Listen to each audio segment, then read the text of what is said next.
Hello, my name is Olivia, and I'm 34 years old. I live in Denver, Colorado, and work as a financial director at a tech company. People often assume I have it all together, a stable career, no kids, and enough savings to travel or invest. What they don't see is how often I've been the helper in my family, the fixer, the bank. But I never expected that the very people I kept supporting would become the ones to betray me so deeply. It all started one warm weekend in late spring. My younger brother Liam was getting married in San Diego. The ceremony was a beautiful beachside affair, soft waves, pale blue sky, white linen chairs, and twinkle lights strung across palm trees. Guests laughed, posed for photos, and danced barefoot on the sand. You'd never know the entire setup had been mostly funded by me. Liam and his fiancée had just finished paying off their student loans, and my parents were both retired, living off a fixed income. So, I stepped in without hesitation. I paid for the venue deposit, the catering, the flowers, and even the photography. Everyone praised Liam and his new wife for hosting such a dreamy wedding. No one mentioned my name. I didn't mind. Or at least I told myself I didn't.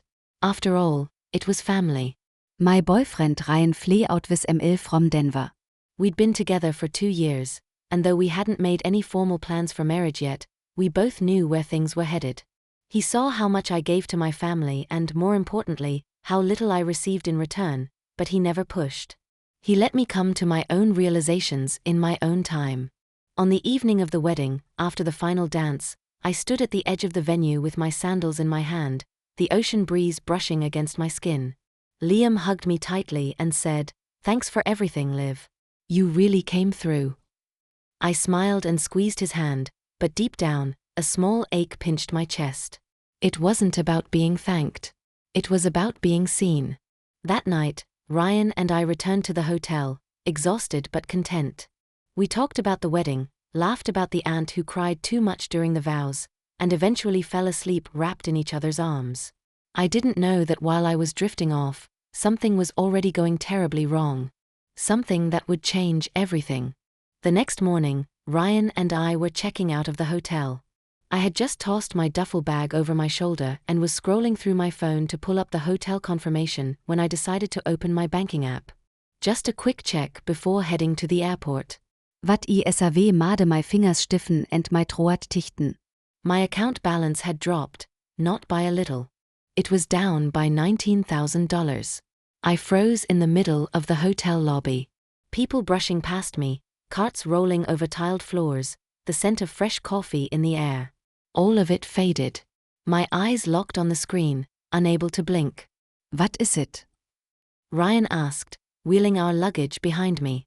I didn't answer right away. My mouth had gone dry. "Ryan," I said, almost in a whisper, $19,000 is gone. He took my phone from my hand, already tapping into the transaction history. "Did you make any large transfers recently?" he asked, but we both knew the answer. Just last week, I had over $28,000 in my checking. I hadn't bought anything major since then. I watched him scroll through the history, his jaw tightening. "Here," he said, tilting the screen. "Look, 3 transfers, all done within the same minute last night."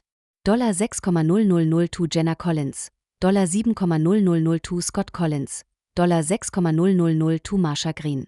Each marked Zelle transfer. All at 10:47 p.m. My Brit kaukt. "That's when I was in the shower," I said slowly. After the wedding, Ryan looked at me, his expression turning serious. "You didn't send these, right?" "No, absolutely not." "Then someone used your phone," he said flatly. "They had access to your app and your password." My legs felt unsteady as we got into the elevator. I leaned against the mirrored wall, trying to calm the roaring in my ears.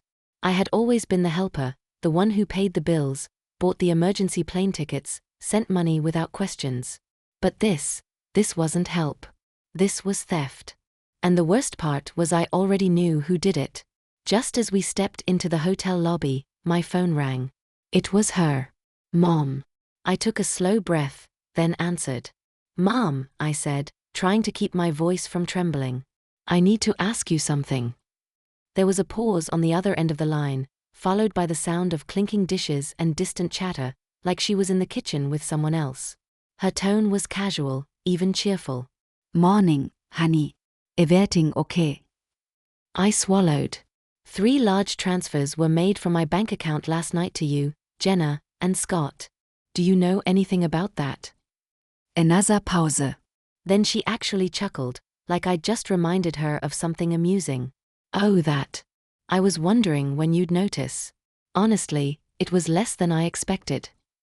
My heart stopped. What do you mean? Jenna said it was wasteful to keep that much sitting in your account, she said breezily. So, we split it. Think of it as a wedding gift for Liam. I stood frozen in the hotel lobby, unable to move, eyes fixed on nothing. My ears were ringing. You took my phone while I was in the shower? I asked, my voice cracking. Oh, don't be dramatic, Olivia. You're single, doing well, no kids. You should help out. That's what family does. Ryan stepped closer and gently took the phone from my hand. Ma'am, he said calmly but firmly, what you just admitted to is a System, a Kriminalact.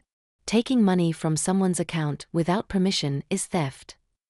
She snapped, are you a lawyer now, or just someone who enjoys meddling in family matters? I snatched the phone back. Mom, I said, my voice lower now. Who took my phone and sent those transfers? Jenna, she replied without shame. She guessed your password. It wasn't hard. So meeting about your old cat, right? And then she hung up. I stared at the blank screen in disbelief.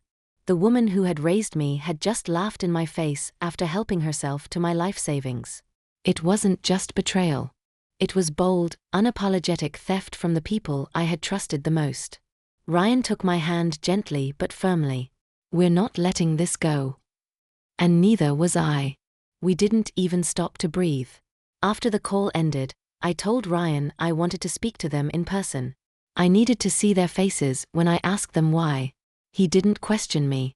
He just nodded and drove us to my mother's house. The drive trug the San Diego suburbs felt surreal. The sun was out, birds chirped, and the sky was the same soft blue from the wedding. But I felt nothing. It was like I had been scooped out from the inside. Before we could ring the bell, the door opened. Jenna stood there in a tank top and yoga pants, holding a coffee mug. She gave me a half smile, like I was early for brunch. Oh, Olivia, you came back. I valket reit passt her. Inside, my mother, Marcia, was sitting in the living room, sorting through Liam's wedding photos. Scott, Jenna's husband, had his feet on the coffee table, sipping espresso like it was Sunday morning and nothing had happened. We need to talk, I said, standing firm in the center of the room. Marcia looked up calmly. About the money?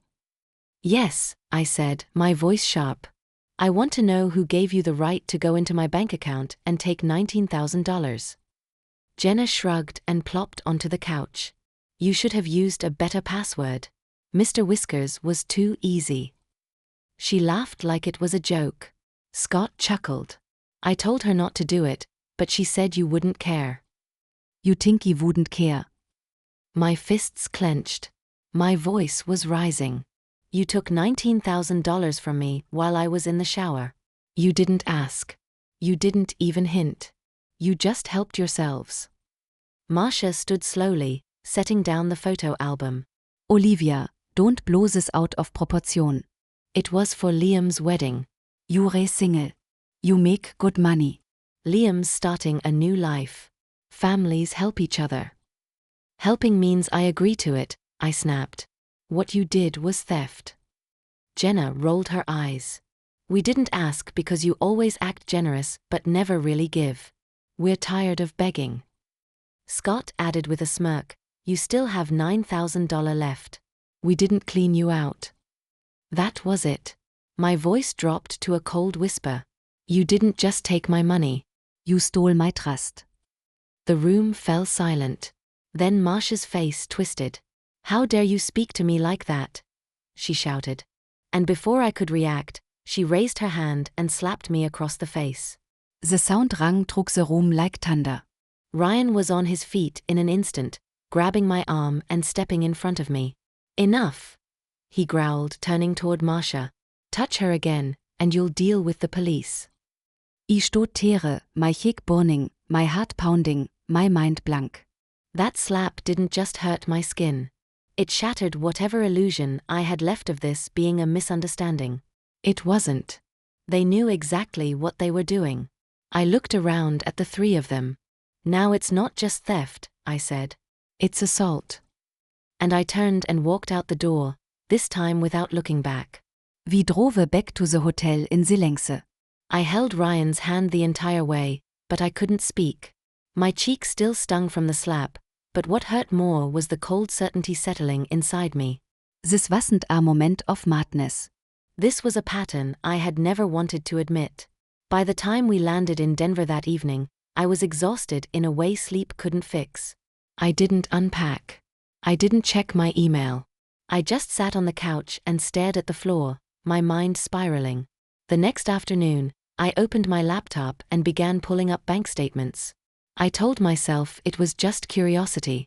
But really I needed proof. Proof that this wasn't in my head, that it wasn't just one bad night, one poor choice by Jenna or Marcia. I needed to face the truth I had been avoiding for years. I printed out my statements and started highlighting every financial transaction related to my family. Red for Jenna and Scott. Blue for Marcia. Yellow for Liam. Line by line, month by month. Soon, the stack of paper on my dining table grew thick. Over the past 3 years, I had transferred just over $42,000. Rent help, tuition, car repairs, medical emergencies, birthday parties, Christmas gifts, roof leaks, lost phones, just till payday. Just this once. There was no just once. Every time I hesitated, they layered on guilt like frosting. Vire family, Olivia. You have a good job. You're not struggling. You don't even have kids. It's not like you need the money. I had believed them. I thought I was being loving, supportive, responsible. But I hadn't been helping. I had been enabling. I remembered the time Jenna called me sobbing because her daughter Madison had supposedly broken her arm, and they couldn't afford the ER bill. I wired $1,500 in the middle of my workday. Later, I found out insurance had covered everything. Jenna had used the money to put a down payment on a new iPhone for Scott. Ryan sat down beside me as I highlighted another transaction. Have you eaten anything today? I shook my head. Not hungry. Look at this. They've been using me like an ATM. I was too blind to see it. He gently took one of the pages from my hand. You weren't blind. You were trying to love them. I didn't reply. I couldn't.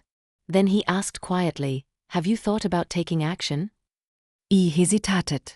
If a stranger had stolen $19,000 from my account, I said slowly, I'd report it. He nodded. So why not now? I stared at the pages, my hand tightening around the highlighter. Why not indeed? The next morning, I sat in front of my laptop, staring at the document I had labeled The Truth. It contained every dollar I had given to my family over the past 3 years, complete with dates, amounts, screenshots, and text conversations. It felt more like a crime report than a family history. Ryan placed a cup of tea beside me. You don't have to do this today, he said gently. Yes, I do, I replied. If you don't take a stand now, I never will. He nodded without saying another word. I called an old colleague of mine who now worked at a law firm specializing in financial cases. She connected me with the Colorado Office for Financial Crimes, specifically a woman named Tina Hargrove, a seasoned officer in the Family Financial Crimes Unit. Miss Olivia Brooks. Tina asked when I arrived at the office later that afternoon. She was in her 40s, composed, and wore no-nonsense glasses that framed sharp, perceptive eyes. Yes. I have something I need to report. I think it qualifies as financial exploitation by family members. Let's sit down, she said calmly. It took me nearly an hour to walk her through everything. Liam's wedding, the $19,000 transfers from my phone, the slap, and then the years of unreturned loans and guilt-laced manipulation. Tina took notes silently, only pausing to ask precise, pointed questions. At the end, she asked, "Do you have evidence?" Ryan opened the folder we had brought and handed it over. Bank statements, transfer logs, screenshots of texts, audio from the confrontation at Marcia Green's house. Tina flipped through the file. Her expression didn't change, but I saw her eyes narrow slightly. "This isn't uncommon," she said. "What is uncommon is someone actually speaking up." I nodded. For a long time, I thought staying silent was the peaceful option, but it's not peace if you're the only one being hurt. She nodded back. "We'll begin a preliminary investigation.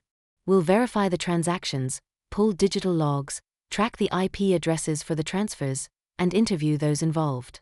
If we find evidence of unauthorized access and intent, it will be sent to the district attorney." I hesitated. "Will they be arrested?" "That depends," Tina replied. "If intent is proven and the case moves forward, yes. But either way, there will be legal consequences."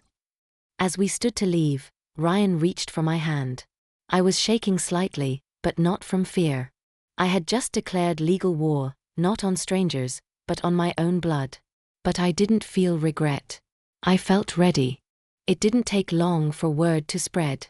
The first message came early the next morning while I was still tossing in bed, eyes red from a sleepless night. "Marcia, Mom Olivia, what are you doing? Did you really report this? Call ME now." 10 minutes later, my phone buzzed non-stop. Text after text from Jenna, Scott, and even a couple from Liam, though his tone felt hesitant, unsure. But Jenna and Scott, their words were venomous. "Jenna, are you out of your mind? You're trying to send your whole family to jail over a few thousand. Scott, you're unbelievably selfish. You're ruining Madison's life. You don't care about the kids. Marcia, I raised you, and now you're returning on your own family. You have no heart." I stared at my phone in silence. Not a single message contained the word sorry. Not one acknowledgement of what they had done. Just gilt, anger, accusations. Ryan came into the room, holding 2 mugs of coffee. He looked at the screen lighting up in my hand. "Still blaming you, who?" I nodded. "It feels like I betrayed them." He sat beside me and gently took the phone from my hand. "You didn't betray them, Olivia. They betrayed you. They're not mad because you did something wrong. They're mad because, for the first time, you didn't let them use you." That hit Depatan anything. I remembered all the times I hesitated before sending money and how quickly they'd twist it. Family is supposed to help. You're not struggling, so why are you so selfish? We wouldn't ask if it wasn't important. But it was never just once, and it was never paid back. That afternoon, my phone rang again.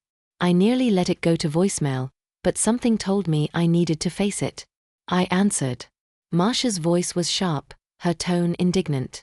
"You've disappointed me, Olivia. What will people think when they hear you're dragging your family into court? You're humiliating your own blood." I closed my eyes. My cheek still remembered the sting of her hand. "Mom, you took my money without permission. You slept ME. You're acting like that's normal." "You have enough," she barked. "You don't even have kids. That money was nothing to you." I kept my voice steady.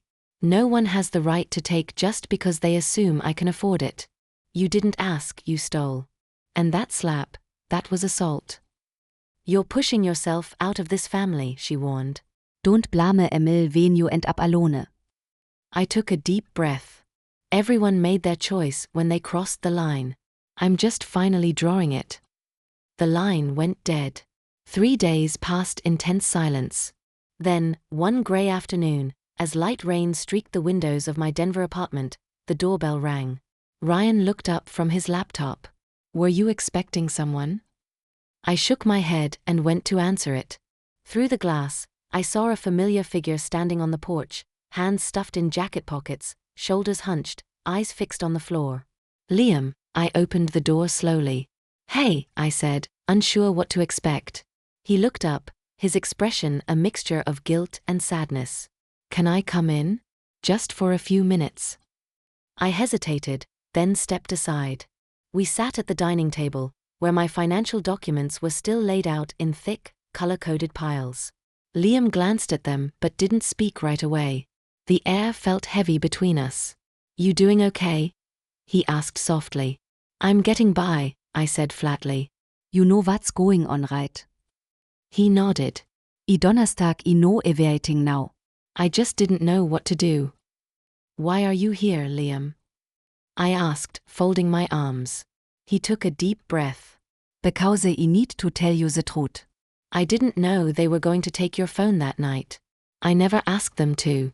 But this isn't the first time I've seen it happen. I narrowed my eyes. What do you mean? I overheard Jenna and Scott talking last year about how to borrow from you without upsetting you. I saw Mom keeping a list, birthdays, holidays, back to school, planning what to ask you for and when. And I stayed silent. I didn't want to be kicked out. I just started a family. I was scared. I said nothing. I was too stunned. Liam looked up at me, eyes glistening. But after you filed a report, Mom told me not to say anything. She said if I got called to court, I should say I didn't know anything. I can't do that, Olivia. Not to you. Not anymore. Tears blurred my vision. Are you saying you'll testify? He nodded. I'll tell the court what I know. I'll tell them it wasn't an accident. It was planned, and it's been happening for years. I reached across the table and took his hand. Are you sure? You know this means they'll turn on you too. I know, Liam said. But if I have to choose, I choose truth. I choose you. The preliminary hearing was scheduled for a rainy Monday morning at the Jefferson County Courthouse. Ryan drove ältere in the lengse. I sat in the passenger seat, gripping a folder full of printouts, evidence, and pain. When we entered the courtroom, my heart felt like it might crack open. Across the aisle, Jenna and Scott sat stiffly, dressed in business casual, their faces expressionless. Neither of them would look at me. My Mutter, Marsha, wasn't Tere. She had submitted a formal excuse, citing health issues, a convenient way to avoid facing what she had done. But Liam was there. He sat beside me, shoulders tense but steady. I placed a hand on his knee briefly. He nodded, breathing slowly. The judge entered, Honorable Judge Nora Higgins, a sharp-eyed woman in her 60s with short gray hair and a demeanor that demanded attention. When she spoke, the courtroom fell silent. Today, we are hearing preliminary evidence regarding case number 8826B. Allegations include unauthorized access to a personal bank account, misappropriation of assets, and one count of physical assault. Yes, that last part was for the slap. The prosecution laid out everything: the bank transfers, the unauthorized access through my stolen phone, the years of unreturned money, screenshots, voice memos, statements. Then it was Liam's turn. He walked slowly to the witness box, his suit slightly wrinkled but his voice unwavering. I didn't want to believe what was happening at first, he said, but I saw it. My sister Olivia was being used. Not helped. Used. He described overhearing Scott and Jenna strategizing how to ask for money without setting off alarms. He spoke of our mother keeping a calendar of financial asks. He even admitted knowing Jenna had guessed my password years ago. She bragged about it more than once. Then he looked straight at the judge and said something I'll never forget. I stayed silent because I was scared. But I'm done being scared. This wasn't just about money. They took her trust, and they never apologized. They just expected more. A hush fell over the room. Judge Higgins watched him quietly, her pen tapping against her folder. Ryan squeezed my hand. When the hearing ended, I stood beside Liam in the hallway. Are you okay? He nodded. I lost them today. I looked him in the eye and whispered, "No, you still have me. And for the first time in my life, I'm proud of you." A week later, I returned to the Jefferson County Courthouse for the final ruling. I wore a simple navy dress and held Ryan's hand the entire walk through the courthouse doors. Jenna and Scott were already seated inside, their expressions blank but their body language rigid. Marsha had once again failed to show up. No surprise. Judge Nora Higgins entered the courtroom and began speaking without delay. The court has reviewed all submitted evidence: the unauthorized bank transfers, the text message logs, witness testimony from Mr. Liam Brooks, and the audio recording captured at the defendant's residence. This includes the physical assault committed by Marsha Green during the confrontation. I inhalet sharply. Even if Marsha wasn't present, the slap hadn't been forgotten. Justice had a longer memory than my family expected. The court finds the defendants, Jenna Collins and Scott Collins, guilty of unauthorized access and misappropriation of personal assets totaling $19,000. Furthermore, the court recognizes emotional harm and physical injuries suffered by the plaintiff. Judge Higgins adjusted her glasses and continued, Jenna and Scott Collins are sentenced to 3 years of supervised probation. 2. They're ordered to repay the full $19,000 to Miss Olivia Brooks within 90 days. 3. An additional $6,000 is awarded in emotional damages. For Miss Marsha Green, though absent, she is held accountable for physical assault and fined $2,000. She is also sentenced to mandatory anger management counseling and a 6-month suspended jail term. 5. A 5-year restraining order is issued against all 3, Jenna, Scott, and Marsha, preventing contact with Olivia Brooks by any means. 6. All court costs are to be paid in full by the defendants. The room was silent. Jenna's face turned ghostly pale. Scott whispered something to their attorney, who looked away. I sat frozen, not from fear, but from the strange, quiet weight of justice finally settling in. Liam tuchet my shoulder. You did it. Ryan leaned in. You didn't just protect your money. You protected your peace. I stood slowly, my eyes scanning the courtroom one last time. I had entered this place feeling like the accused, unsure, emotional, torn. But now I stood with my head high. I hadn't broken my family. They broke themselves. I simply chose not to be a silent victim anymore. The courthouse steps were slick with melting rain when we walked out, but I barely noticed. The world felt different now, not softer, not easier, but clearer. That same evening, I sat curled up on the couch with a blanket and tea, staring at my muted phone. I hadn't turned it on since the verdict, but eventually curiosity won. I powered it up. Dozens of missed calls, a handful of voicemails, and one new text from an unknown number. You think you've won? We're not going to kneel. I didn't need to check who it was from. I deleted it without a second thought. 3 weeks passed quietly. Scott lost his job after the court records were flagged in his company's background system. Jenna and Scott's joint accounts were frozen by court order. Then foreclosure proceedings began on their house. I got a text from Liam, just wanted you to know they missed 2 mortgage payments. Madison School had to revoke her enrollment due to late tuition. They're falling apart. I read it calmly. No satisfaction, no revenge, just truth catching up. A few days later, I received a voice message from a woman I didn't recognize. Hi, mein Name ist Teresa. I read your article on the forum. I've been financially supporting my daughter for 30 years. I used to think I was just being a good mom. Your story helped me realize I wasn't being kind. I was being controlled. Thank you. I pressed play again, tears welling. For the first time in years, I didn't feel alone. More messages followed. Emails from strangers, women, men, even a man who wrote, "Thank you, Olivia. Because of you, I finally stopped sending my unemployed brother $500 every month. He called me heartless, but I finally feel free." Each message chipped away at the weight I'd carried for so long. Meanwhile, Ryan became my quiet anchor. He never pressured me to forgive. He never tried to fix my pain. He just stayed. One evening, while I was watering the tiny herb garden on our balcony, he came outside with 2 glasses of red wine and a small navy blue velvet box. He didn't say much. I thought I'd wait, he said. But then I realized, if there's one person I want to wake up next to for the rest of my life, it's you. Inside was a simple platinum ring with a single diamond. It wasn't flashy. It wasn't extravagant. It was perfect. I whispered, yes. Spring came slowly that year. The snow melted into soft, blooming mornings. And on one such day, under a canopy of cherry blossoms by Seward Lake, I walked down a simple white path lined with petals toward the man who never left my side. Ryan and I got married in an intimate ceremony.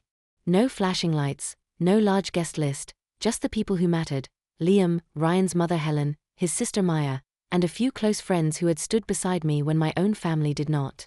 The sun filtered through the trees like it was blessing us. When Liam stood up to give his speech, his voice trembled. I once stayed silent because I feared losing my family. But my sister Olivia taught me that real family doesn't make you afraid. They don't take advantage of your kindness. They protect it. He raised his glass toward me. I'm proud of you, and I'm honored to be your brother.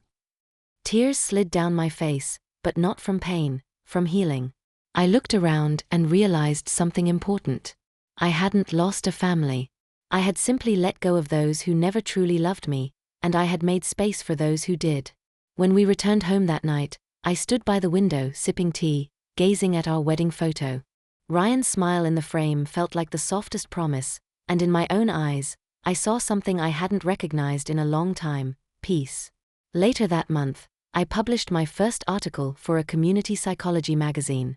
The title was, "I Set Boundaries, and I'm Not Sorry for It." Within days, thousands read it. Some commented, others emailed, many cried, and one line was repeated again and again: "Thank you. Because of you, I finally said no." I wasn't writing to shame anyone. I was writing for people like me, people who had confused love with sacrifice, who were raised to believe that loyalty meant staying silent while being broken. I had been called cold, selfish, even heartless, not by strangers, but by the people I once would have given my last dollar to. And now I finally understood. Kindness is not letting people hurt you. Love is not financial servitude. And family is not an excuse for abuse. I didn't destroy anything. I simply drew the line. And when I finally let go of those who only valued what I gave, life led me to people who valued who I was: Ryan, Liam, Helen, and Maya. The strangers who messaged me, the readers who saw themselves in my words. That little girl inside me, once desperate for approval, had finally grown into a woman who understood her worth. And today, if someone asks me what I gained from all this, I'll smile and say, I didn't just survive. I reclaimed my name, and I chose peace without apology. If this story touched your heart or reminded you of something personal, don't forget to like the video, share your thoughts in the comments, and subscribe for more powerful true life stories every week. Your support helps us bring more voices like Olivia's to light.